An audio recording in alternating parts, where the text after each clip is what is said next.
Stuck in the Wringer? Oh my god, this episode from SpongeBob SquarePants sucks. Here are the reasons why this episode sucks in my opinion. The episode begins with SpongeBob taking a morning shower.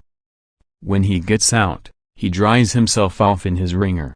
As he starts to walk out of his bathroom, he nearly slips on a bar of soap. He is so proud of himself for avoiding a potential injury, that he fails to notice that a rubber duck has flown into his bathroom through his window. He steps on the duck, then slips back onto the bar of soap, and finally, and unfortunately gets stuck in his Wringer. At this point, Patrick enters the bathroom and asks SpongeBob if he has seen his rubber duck. SpongeBob points out the duck that he tripped over, which is still on his floor. SpongeBob regretfully interrupts the reunion after a bit, telling Patrick that he needs help. He begins to explain that he is stuck in his Wringer, but Patrick interrupts before he can finish, saying he knows how to help SpongeBob. However, the problem only gets worse when Patrick uses forever glue to permanently trap SpongeBob inside it, thinking he is helping him when in reality, he is only making things much worse. SpongeBob is a bit upset, but attempts to live his life as normally as possible. Unfortunately, being stuck in the Wringer causes some unforeseen problems. SpongeBob causes chaos at the Krusty Krab while trying to help fix the destruction, but Mr. Krabs lashes out and kicks SpongeBob out of the restaurant, not allowing him to come back to work until his Wringer situation is taken care of because Mr. Krabs' money is in danger. Patrick meets SpongeBob outside and asks how his day is going. SpongeBob admits that he is having some trouble, so Patrick decides to take him to Super Weenie Hut Jr.'s for some ice cream to cheer him up. SpongeBob becomes even sadder when he discovers that the Wringer has closed onto his esophagus, preventing his digestive system from consuming the ice cream. Patrick suggests that they go to the carnival. Carnival games prove impossible for SpongeBob, but Patrick has lots of fun while he gets several injuries.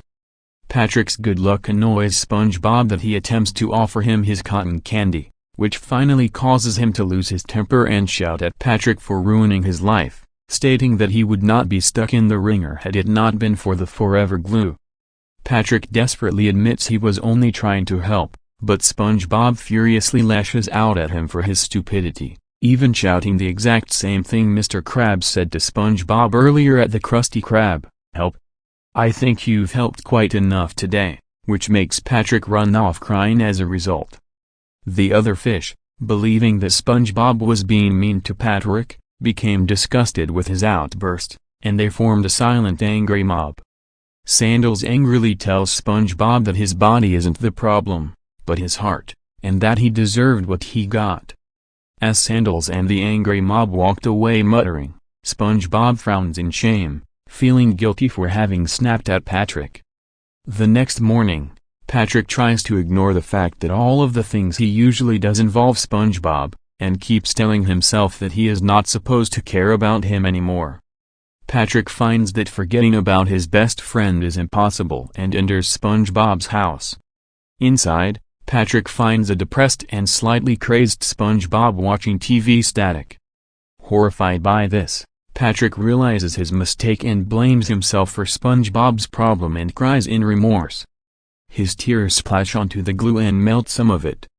Upon realizing this, SpongeBob suggests that they both cry so he might be able to slip out of the Wringer. Both of them proceed to do so, which melts the glue and allows SpongeBob to be free of the Wringer.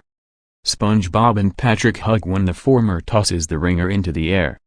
When it comes back down, it lands around the two, leaving them stuck in the Wringer together.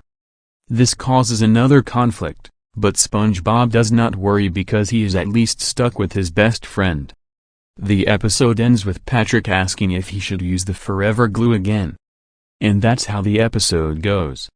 If you haven't seen it, don't watch it. It's a waste of time. I don't know who likes or hates this episode, so I'm gonna leave it be. So screw stuck in the Wringer. And screw are you happy now? Rule of dumb is 2 sextillion times better than stuck in the Wringer. End of rant.